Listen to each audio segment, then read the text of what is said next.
Dilution of a solution is the process of reducing the concentration of a solute by adding more solvent, typically water. Importantly, dilution does not change the amount of solute present. It only changes the volume of the solution, thereby lowering its concentration. For example, if a concentrated stock solution is diluted to prepare a less concentrated working solution, the total moles of solute are simply spread out over a larger volume. In laboratory practice, dilution is a common and essential technique used to prepare solutions of desired concentrations. To perform a dilution, a measured volume of a concentrated solution is transferred into a container, and solvent is added until the desired final volume is reached. Accurate measurements are critical, often requiring volumetric pipettes and volumetric flasks to ensure a high level of precision. Understanding dilution is especially important in fields such as analytical chemistry, biology, and medicine, where precise concentrations are required for experiments, reactions, and formulations. This slide illustrates the fundamental concept of diluting a solution, emphasizing what changes and what remains constant during the process. When we dilute a solution, we add more solvent, typically water, to an existing solution. As shown in the diagram, the number of solute particles before dilution is the same as after dilution. In this example, there are 10 solute particles initially, and even after adding more solvent, there are still 10 solute particles present. What changes is the volume of the solution, which increases as solvent is added. Because concentration is defined as the amount of solute per unit volume, increasing the volume while keeping the amount of solute constant results in a decrease in concentration. This is why the solution appears more dilute after the process. It is like when you add water to a salty soup. It tastes less salty, even though the amount of salt in the soup remains the same. The key quantitative relationship governing dilution is based on the idea that the number of moles of solute remains constant. N is equal to m times V, where N is the number of moles, m is molarity, and V is volume. The unit for molarity, represented by a capital M, is equivalent to moles per liter, and the unit for volume is liters. The liters cancel out, leaving moles. During dilution, although the molarity decreases and the volume increases, their product, and thus the number of moles, remains unchanged. This leads to the commonly used dilution equation M1V1 equals M2V2, which allows us to calculate how much a solution must be diluted to reach a desired concentration. Understanding this concept is essential in laboratory practice, as it ensures that solutions are prepared accurately while maintaining the correct amount of solute. The key idea behind dilution is that the number of moles of solute remains constant before and after dilution. When we add solvent, typically water, we are not changing how much solute is present. Instead, we are increasing the total volume, which lowers the concentration.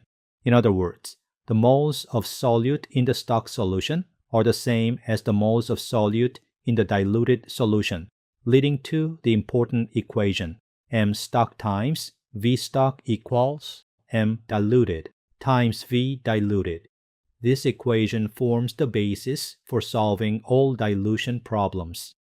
The equation can be rearranged depending on what quantity we are trying to find. For example, if we need to determine the concentration of the diluted solution required, we can solve for M diluted. Alternatively, if we are solving for the volume of the diluted solution, we can rearrange the equation to find V diluted. If we need to determine the volume of the stock solution required, we can solve for V stock. The examples shown here illustrate how to apply this relationship in practice. In the first example, we calculate how much of a 3.0 molar HCl stock solution is needed to prepare 450 milliliters of a 0.10 molar solution. Since the volume of the stock solution must be determined, we use the third equation. Substituting the given values into the equation, the units of molarity cancel, yielding 15 milliliters. This implies that when 15 milliliters of a 3.0 molar HCl solution is diluted with water to a total volume of 450 milliliters, the resulting solution has a concentration of 0.10 molar. In the second example, we determine the new concentration after diluting 10.0 milliliters of a 10.0 molar NaOH solution to a total volume of 250.0 milliliters. Since the concentration of the diluted solution must be determined, we use the first equation. Substituting the given values into the equation, the units of milliliters cancel, yielding 0.400 molar. This implies that when 10.0 milliliters of a 10.0 molar NaOH solution is diluted with water to a total volume of 250.0 milliliters, the resulting solution has a concentration of 0.400 molar. These examples reinforce the idea that dilution problems follow a consistent pattern. Identify known quantities, apply the dilution equation, and solve for the unknown. Mastering this process is essential for laboratory work, where preparing solutions of precise concentrations is critical for accurate and reproducible results. In today's lab demonstration, we are going to explore the fundamental technique of solution preparation and dilution. In this demonstration, we will use green food coloring, one 100 milliliter volumetric flask, two 25 milliliter volumetric flasks, two 25 milliliter graduated cylinders, one 50 milliliter beaker, 10 milliliter volumetric pipette, and deionized water. We will start by creating a stock solution and then use two different methods to create secondary, more dilute solutions, which we've labeled Solution A and Solution B. We begin with a 100 milliliter volumetric flask, pre-rinsed with deionized water. Using a dropper, we add exactly 10 drops of green food coloring into the bottom of the flask. Food coloring is our solute. Add deionized water. To ensure the concentration is uniform throughout, we stopper the flask and invert it 5 to 7 times. This physical mixing is crucial. Without it, the dye would remain more concentrated at the bottom. Now, let's create diluted solution A using a transfer and pour approach. First, we pour a portion of our concentrated green stock solution into a clean and dry 50 milliliter beaker to make an easy transfer. We then transfer a specific volume, that is, 10 milliliters of that stock from the beaker into a smaller 25 milliliter volumetric flask. Just like before, we add DI water until the volume reaches the 25 milliliter mark. After mixing, the solution is poured into a 25 milliliter graduated cylinder labeled A. You'll notice the color is a lighter green than the original stock, confirming the concentration has decreased. How many drops of food coloring are in the 25 milliliter solution? Keep in mind that the 100 milliliter stock solution contains 10 drops of food coloring. a 10 milliliter aliquot was transferred into 25 milliliter flask. How many drops are in the 10 milliliter aliquot?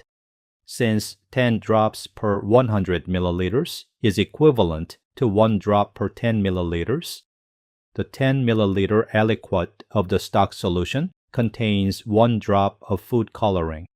This 10 milliliter aliquot is then diluted to 25 milliliters. Because the quantity of solute does not change during dilution, the 25 milliliter diluted solution also contains 1 drop of food coloring. For diluted solution B, we use a slightly different technique that minimizes the number of vessels used. Instead of adding 10 drops of food coloring into a 100 milliliter volumetric flask, we add only 1 drop directly to a 25 milliliter volumetric flask. Then add DI water up to the 25 milliliter mark on the flask. Secure the stopper and invert the flask 5 to 7 times to mix the solution. Next, transfer the entire 25 milliliter solution containing 1 drop food coloring into a 25 milliliter graduated cylinder. How many drops of food coloring are in the 25 milliliter solution? The answer is 1 drop. It is clear that both solutions have the same volume and the same amount of food coloring.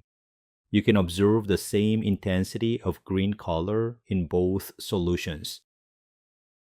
Now, log into the course site on D2L. Click the Content tab at the top. In the left menu, open Lecture Materials, then select the module titled 17 Dilution. Under that module, find Lab 17 Dilution and download the lab worksheet. Complete it using what you learned about solution dilution in the lecture.